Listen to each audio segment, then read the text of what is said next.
Halo teman-teman YouTube, selamat datang di channel Edo Borne. Kali ini video gua mau membahas masalah yang basic banget mengenai gergaji. Kenapa balik ke basic? Karena gua rasa kalian juga pasti harus memahami betul mengenai apa itu gergaji. Gergaji itu terbagi dalam dua golongan, yaitu gergaji potong sama gergaji belah. Dari situ aja udah pada paham belum? Karena gua juga ngulik, ayo kita bongkar semuanya satu persatu. Oke, let's go.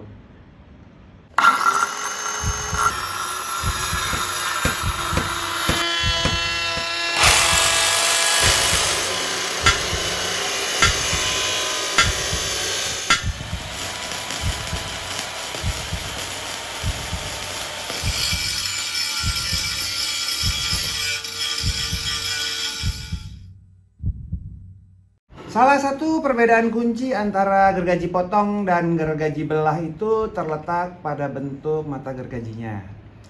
Gergaji potong memiliki bentuk pisau tipis-tipis dan lurus dengan gigi-gigi yang yang tajam dan ramping ya. Tapi semua gigi kan memang tajam ya. Ramping tuh kayak slim gitu enggak ya. Pokoknya gitu deh. Gergaji potong sering memiliki gigi yang ini nih, bisa disebutin yang diatur terus berpola gitu, ngerti gak? Kadang-kadang kalau diperhatiin tuh nih bentuk-bentuknya tuh kanan kiri gitu, tapi berpola gitu, cuman presisi gitu. Nah ini maksudnya, mata gergaji yang tipis dan ramping ini memungkinkan gergaji potong untuk memotong kayu dengan sangat presisi lah. Ini karena yang tadi dibilangin tuh posisinya kayak diatur gitu. Sedangkan kalau gergaji belah memiliki bentuk pisau yang agak lebih besar dan terbilang kasar ya.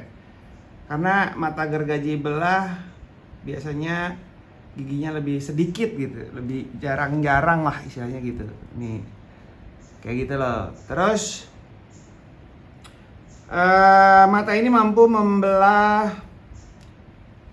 serat dan menstabilkan getaran nih mata-mata yang seperti ini, kayak gitu. Lalu ada lagi dari mata gergaji ini dibagi menjadi potong rib sama potong cross. Tapi itu nantilah, kita nggak usah bahas yang itu. Karena sebenarnya gue mau ngetes aja perbedaan antara gergaji potong yang hand tools tukang yang biasa kita pakai sama dengan gergaji Jepang. Bedanya apa? Semua kalau udah pekerjaannya nukang, udah pasti punya gergaji seperti ini. Nih, gergaji tukang. Bentukannya tuh udah paham banget lah. Selalu tuh kayak segitiga gitu ya, kalau diginiin tuh kayak segitiga. Apa ya bentuknya ya? Segitiga kayak segitiga lah nih. Segitiga sama apa nih? Segitiga sudut apa tuh? Itulah pokoknya. Tapi pasti bentukannya gini dan pasti punya. Tuh. Matanya kanan kiri. Ini gergaji potong nih. Kecil-kecil. Terus pada saat baru pertama kali gue memulai gergaji, kadang suka suka mandek lah, ya kan? Kenapa? Karena belum paham mengenai cara pemakaiannya. Karena gergaji ini akan sangat berfungsi kalau pemakaiannya itu didorong. Jadi nariknya itu bukan untuk menggergaji lagi, untuk narik buat memulai lagi, dorong lagi gitu loh. Jadi seperti yang gue lakuin sekarang ini ada videonya. Caranya tuh kan lebih enak gitu. Jadi didorong, ditarik gitu. Ya kan? Untuk ukurannya gue punya 2. Kenapa punya? Gue ada beberapa sih. Namun setiap gergaji itu punya ukuran sendiri-sendiri. Kalau menurut gua semakin besar gergajinya berarti material yang ingin digergaji juga lebih besar, biasanya sih seperti itu. Lalu kita lihat hasil potongannya dari gergaji ini. Hasilnya menurut gua apa ya? Lebih lebar ya. Agak kasar sih, agak kasar. Terus tapi enak handlingnya, digunainnya enak banget lah. Ini dia nih, gergaji tukang. Kita beranjak ke gergaji berikutnya, gergaji Jepang. Kebetulan gergaji Jepang ini menjadi salah satu favorit gua. Kenapa? Karena satu lagi, gergaji Jepang ini punya berbagai macam tipe. Tadi kan gue bilang, gergaji itu ada gergaji belah dan gergaji potong.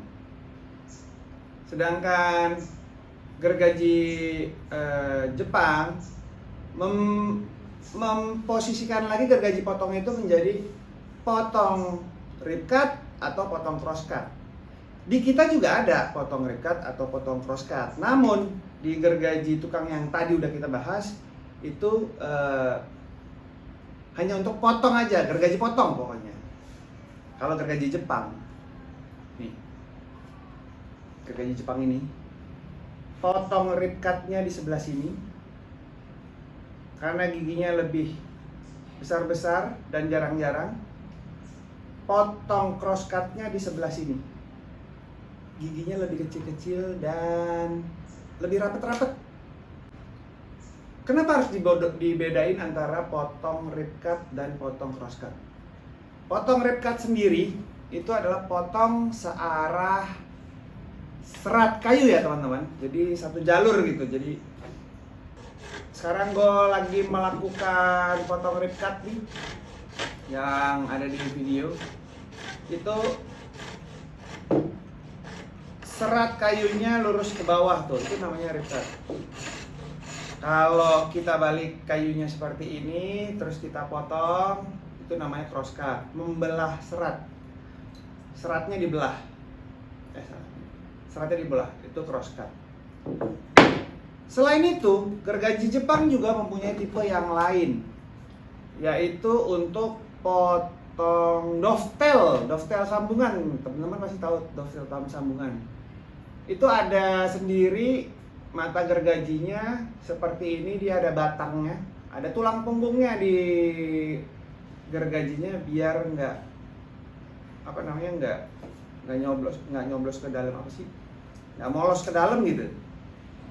Dia ada tulang punggungnya gitu. Nah nih. Lalu ada lagi yang kecilnya teman-teman. Ih, lucu banget nih. Ini lucu banget sih. Dia juga terbagi dua antara potong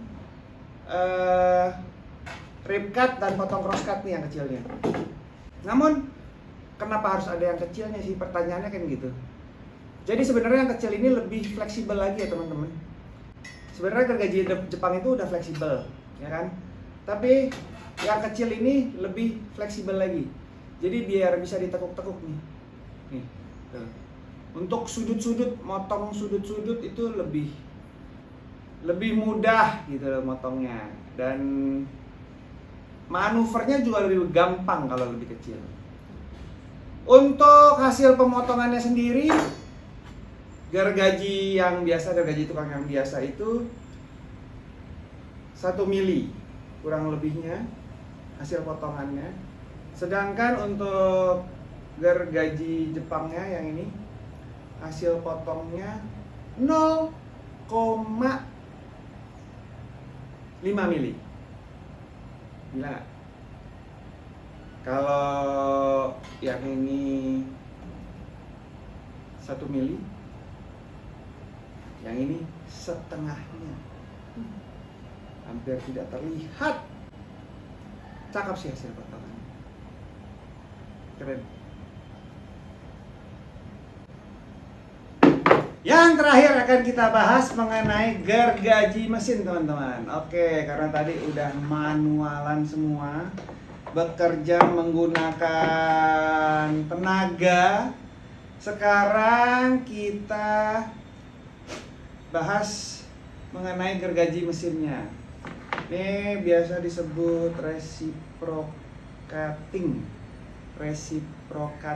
saw. Tuh, kalau teman-teman lihat sendiri, ini mata gergajinya mata gergaji kayu ya.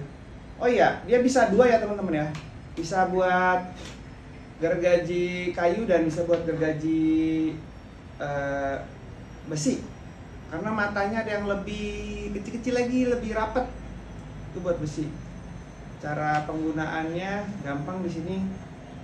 Udah ada, ini ada asnya kan ya. Tinggal diputer aja, matanya dimasukin, terus balikin lagi, udah bisa langsung digunakan. Geraknya sama, maju mundur sama kayak kita ngegergaji. Ini ada handle untuk penahannya, jadi kalau mau gergaji tuh ditaruh material, harus ada pegangannya di materialnya, set, tempelin gitu. Oke. Terus udah punya variable speed juga di sini. Sini ada plus minus, lalu ada lock sistemnya juga di sini. Ini pencetan lock system. Cara penggunaannya mudah banget, gampang. Dan yang pasti lebih nggak pakai tenaga sih ya. Ini mau gergaji. Oh iya, untuk diameternya, untuk kepanjangan dia memotong. Panjang dia memotong dari sini sampai sini. Kita coba ukur kira-kira 10 sentian. Kira-kira 10 sentian lah, teman-teman. Lumayan lah. Matanya bisa diganti-ganti pakai mata yang lain. Atau misalkan mau pakai mata Diablo, mata apa, yang penting kalian lihat nih, ini mata reciprocating tuh sama ujungnya kayak gini ya. Selebihnya menurut gue sih itu aja sih. Jadi teman-teman, itu dia tadi pembahasan gue mengenai gergaji. Sebenarnya masih ada satu gergaji lagi yang mau gue bahas, yaitu gergaji lipat, teman-teman. Cuman apa yang menarik dari gergaji lipat selain dia dilipat doang ya? Oh, ada. Gergaji lipatnya ada yang buat kayu dan buat bambu. Apa sih perbedaannya? Nah, ini dia teman-teman. Ini gergaji lipat gue. Bentukannya hampir sama ya. Kayak enggak deng. Ini matanya didesain untuk cross and rip gitu loh. Jadi agak lebih lebar-lebar tapi rapet-rapet. Cuman dua sisi. Tuh. Kalau dilihat berbeda dengan mata pisau gergaji Jepang. Tapi ini didesainnya untuk rip dan cross. Pegangannya dia agak melengkung gitu ya teman-teman ya. Mungkin untuk dahan-dahan pohon itu lebih gampang digunainnya. Kalau pisau lipat gampang balik lagi kan ngelipatnya. Sebenarnya dia udah ada pengunciannya, udah ada locknya. Tuh di sebelah sini. Jadi kalau mau dilipat tuh ditekan dulu, baru kita lipat teman-teman. Fungsional nih. Gue kalau adventurean gue bawa ini. Tuh. Dia bisa dua posisi ya teman-teman. Selain agak melengkung, kan ada agak melengkung. Satu lagi posisinya, nah agak ngaceng gitu. Kayak keren sih. Satu lagi yang gue kasih tahu, yaitu gergaji yang buat bambu. Perbedaannya di mana teman-teman? Kalian bisa lihat sendiri, ini juga dua posisi. Matanya lebih kecil-kecil, lebih cepet, terus kayak kecil banget sih ya. Pokoknya beginilah bentukannya nih. Ini buat motong bambu. Tuh. Gue nggak tahu sih perbedaannya di mana, tapi ya karena tulisannya begitu. Heran gue, orang Jepang beda-bedain semua gergajinya. Sebenarnya fungsinya apa sih? Kalian tahu nggak? Kalau menurut orang Indonesia kan, semua pakai gergaji tukang juga bisa semuanya, ya kan? Simple. Menurut Indonesianis mah, negeri Konoha simple. Tapi kalau orang sana dipikirin semuanya, beda-beda. Kenapa ya? Kenapa coba? Daripada kita pikirin, mending kita main tebak-tebakan aja, teman-teman. Sebenarnya gue udah capek sih. Kita udahin aja, Pak. Kita tebak-tebakan dulu ya. Gergaji apa yang suka korupsi? Kirim jawabannya di kolom komen ya, teman-teman. Oke? Kita ketemu lagi di video berikutnya. Jangan pernah berhenti untuk berkreasi, karena kalian tidak sendirian. Kalau menurut kalian video ini tidak bermanfaat, nggak apa-apa dong. Saya cuma bisa berbagi di sini. Namanya juga sharing. Oke?